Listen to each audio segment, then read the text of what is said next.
Welcome to Video Marketing Assembled, where I like to talk to other business owners that are sort of on the periphery of video marketing. And this week, I'm joined by Joe Hage of Rise Communications. Hello, Joe. Hello, David. Thank you for having me on. Thank you for coming on. So just to start off, can you give me a bit of a background about Rise Communications and what they do? Yeah, of course. So Rise Communications is a full-service marketing, PR and events agency, which is often met with the question, what the hell's that?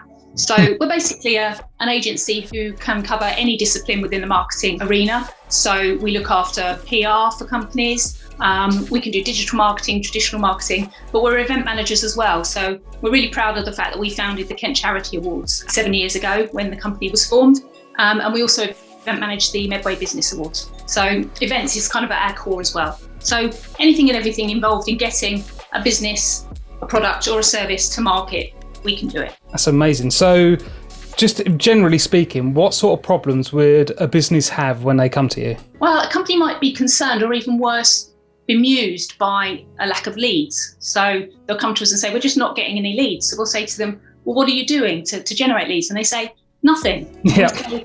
Well, okay, we've got a bit of a saying in the company. Sarah, my business partner, is very fond of this. And it says, if you don't promote, something terrible happens. Nothing. So we've got posters up on the wall with that written on it. So quite often we dig a little deeper and we might discover that they're not deliberately not doing anything. They just might not have any in-house resource to do anything. So that's where we quite often step in with smaller businesses who've either got a very little in-house resource or no resource at all. Or it'll be the sales and marketing director or manager who's been given that role because they quite often go hand in hand.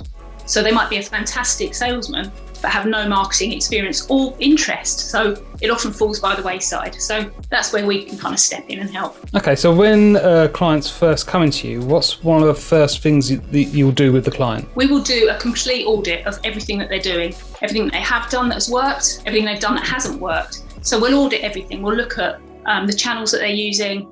And then what we do is we discuss who their target audience is. We build up a persona, a business persona of that target audience. So who are they? Where are they? Where are they finding their leads? Where are they finding their new suppliers? How do we get in front of them? And then we'll set some objectives and some goals and make sure that they're smart, so specific, measurable, achievable, relevant and timely. Always forget the last one. It's like the seven dwarfs, isn't it? Always forget one of them. And then we'll prepare a detailed proposal for them. So how we think we can help get their product or service in front of that business persona. And then we'll come up with a plan for them. Usually we start with a sort of 6-month plan, but it's a kind of a movable feast. So as we go through the plan, new opportunities will come up and we'll jump on those. And we'll feed those into the plan and adapt it to suit those needs. It always amazes me when working with new businesses that they don't actually track what's working for them, what's not, what's bringing them new business.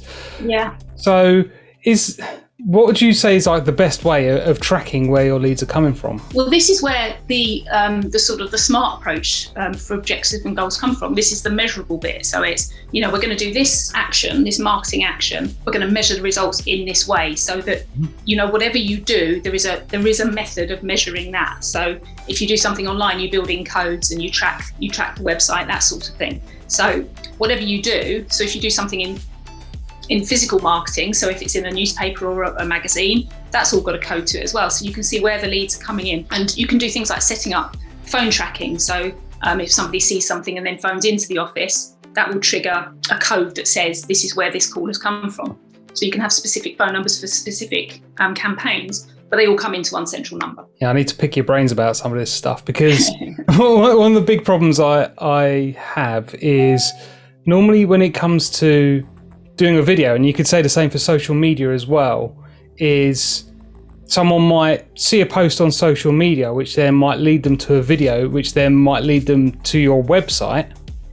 And sometimes companies say, well, it's the website that drove the traffic, but they're not seeing all the ways along the journey to get there. Yeah, well, this is why things like Google Analytics and any sort of website tracking is really helpful. I know there's another Kent business, A1 Web Stats, and they build all this stuff into the back of websites. So you can see exactly where the traffic's come from, where it's gone through, all the behaviour patterns on the website. And that's so important to analyse that regularly. You can see the pages that are, dead pages, they're not achieving anything. Why aren't they achieving anything? Why is no one visiting them? What can we do to change that? Make some changes, see if it works. If it doesn't, then that's It's just not the page that's right for your website. So, put your energies into the pages that are working. But it's really, I find it fascinating. I could spend hours lost in Google Analytics looking at why did they go from there to there, and what's the link? And it's all about interlinking the pages on the website as well to make the customer journey smooth and interesting. Can you go too deep into that sort of stuff though and get a bit lost and a bit too in the detail? Yes, absolutely. I do quite frequently. My evenings just fly by with me now.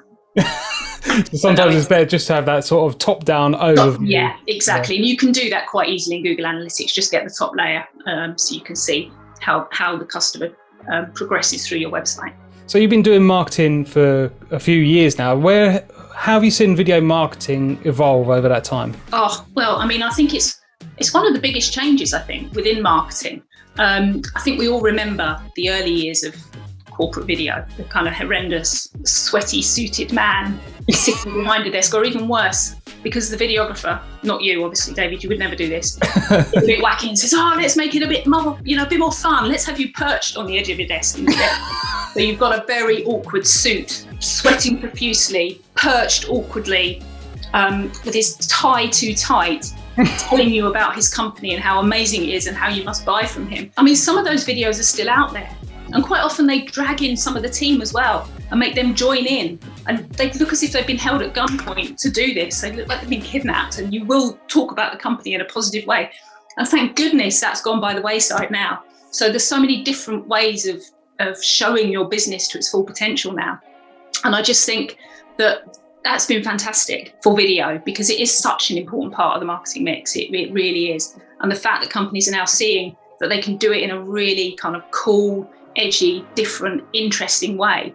Not just film. I mean, you've got animation, you've got all of these fantastic tools at your disposal now to sell your business, to make your business stand out from the others, and hopefully move away from the kidnapped members of staff and So do you see it's moving away from let's go and look at us, we're great, to sometimes saying this is how we can help you, and here's a few ways you can help yourself? Yeah, absolutely. I mean, we've got we like to say sort of help, not hype within our business. So we're all about helping our customers and not just sort of hyping up what we're going to do. There was a really good Twitter account for a hotel concierge in New York, and people would ask a question about New York with the New York hashtag, and this concierge would answer the questions, whether these people were guests of the hotel or not. But everybody was remembering this concierge. So if you then went to book into New York the next time along, you might think, why don't I go to that hotel? He was really, really helpful.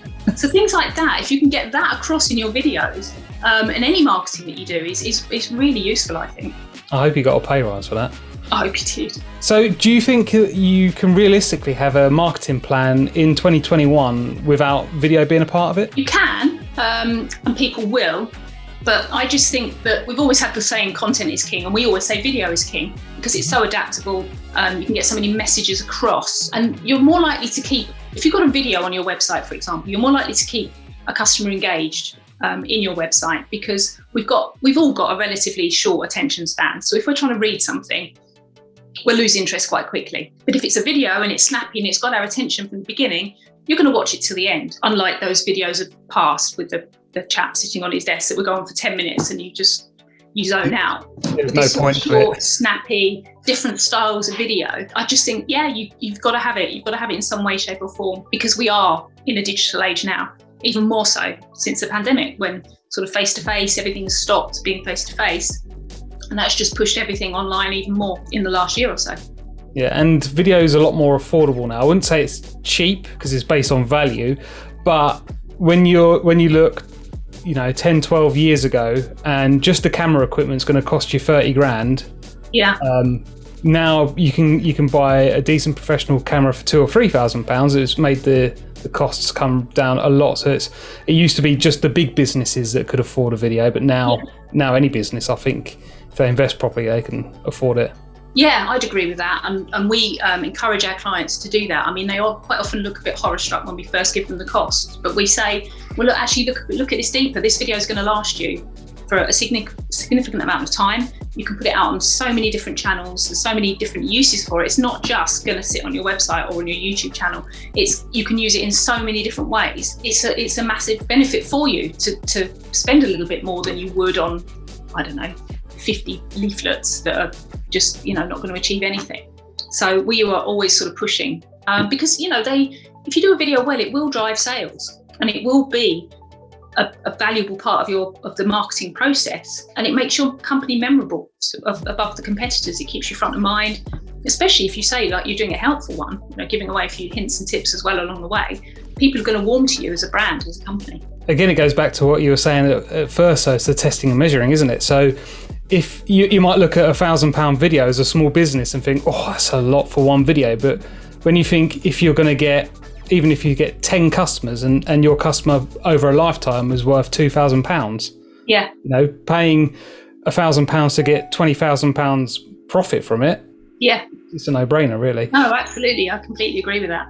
And I think it's just we need to sort of break down the myths around video and communicate just what you've said. The value in it. It's not just a one-off payment that's going to, sort of float around. If you can try and demonstrate the return on that investment to people, I think that will go a long way. That's always the challenge. So you were saying about using the video, it's very versatile. What tips would you give someone to implement video in their marketing that's not just putting it on your website and posting it a couple of times on social media? Yeah, I mean, those are both obviously really important things to do, especially the social media side of it. But, when you've got your video, you need to create and optimize a YouTube channel. So YouTube's owned by Google. So whatever you do on Google, you do that in YouTube as well. So you get your tags and your meta descriptions and your titles.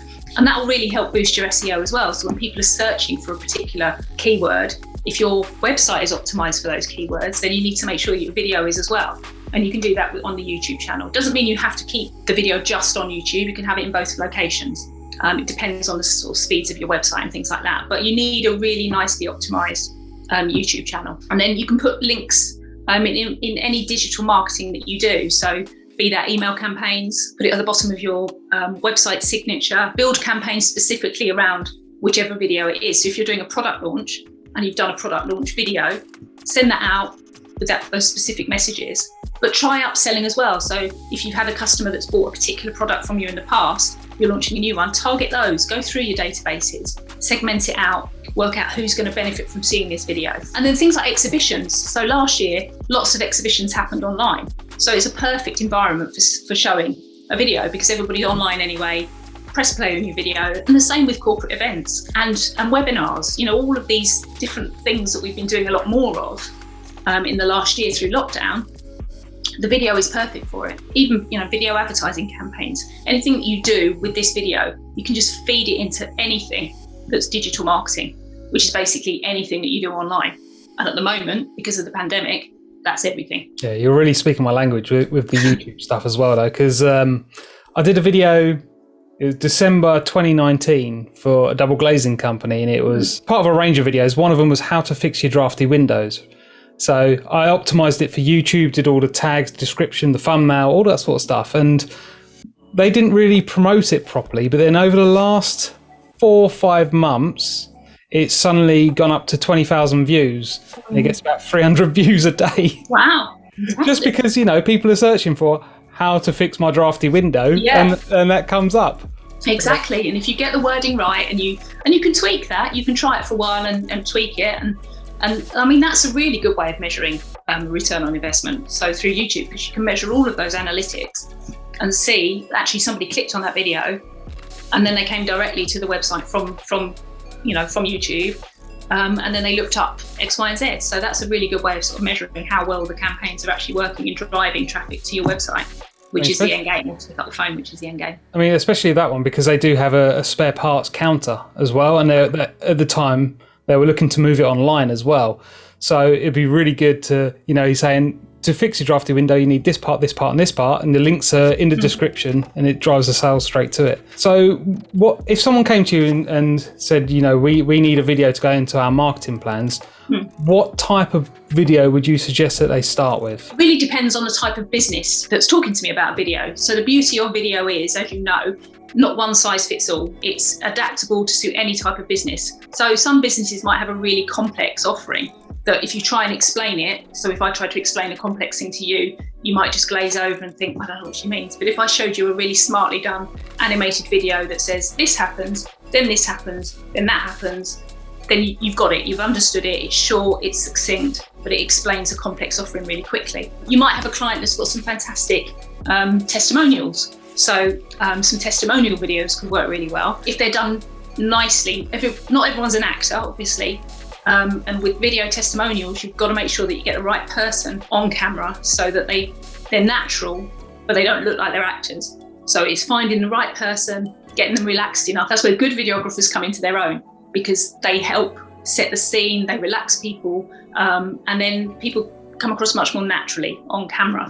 So something like that, a sort of a sofa type interview works really well. So sort of a Michael Parkinson. People are probably too young to remember Michael Parkinson interviews, but you sit there and you have a bit of a chat, but you draw out of them all the good stuff about the customer, about the client, and the testimony comes across in a really relaxed way. But for a good sort of business introduction film, you need to treat it as if it's a mini TV advert. So something that you'd expect to see, on an ad break on television.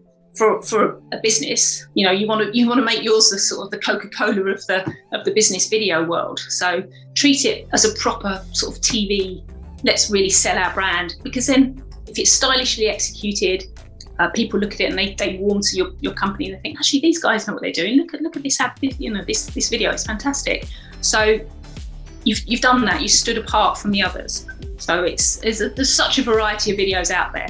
So you just got to find something that works for your business. I'm a big proponent of testimonial videos because they're social proof, really, aren't they? Like people, they buy on word of mouth and they buy on recommendation. And video testimonials, as you said, if you get the right person, you can hear and you can see the emotion in the person's voice and on their face. One thing I always say is it's all about asking the right questions, because you've probably got testimonials or reviews like this on social media. It's like, oh, they did great work, I'd recommend them. And it's like, it's nice. Yeah. But it's not really selling me, though, is it? Yeah, exactly. So I always say, ask them 4 questions to make it easy. And use, what problem were you having before you started using us? How did we help you solve that problem? What was it like working with us? And how is your life better now that we've worked with you?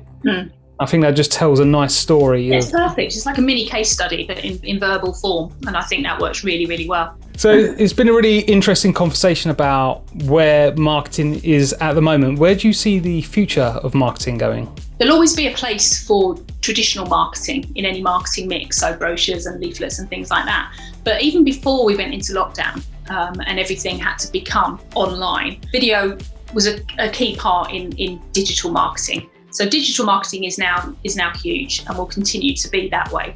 So the fact that we've got meetings happening online and exhibitions happening online and events happening online, using good quality video within that is going to be key going forwards. Whatever message you've got, rather than sort of putting it in a brochure, you can do that obviously and you can send that out, but you'll probably be sending that out digitally anyway. So add video to that and enhance that offering that you've got. So whatever your digital marketing strategy is, you've got to make sure it's robust enough to survive in this digital world. So that's everything from search engine optimization, content marketing, social media marketing, pay-per-click campaigns, affiliate marketing, online PR, sponsored content. Anything that's digital is the future for all marketing. Brilliant. Thank you so much for taking the time and sharing your knowledge today. It's been fantastic. I've really enjoyed it. Thank you very much. It's been great. So what are your thoughts on marketing and where it's going in the future? Let me know in the comments below. And if you've enjoyed this video, make sure you give it a like, as it's the easiest way for us to reach more people just like you. If you want to see more interviews like this, then click this playlist here. If you're not sure how much your video should cost for your business, then watch this video and click here to subscribe to catch our weekly videos all about growing your business using video marketing.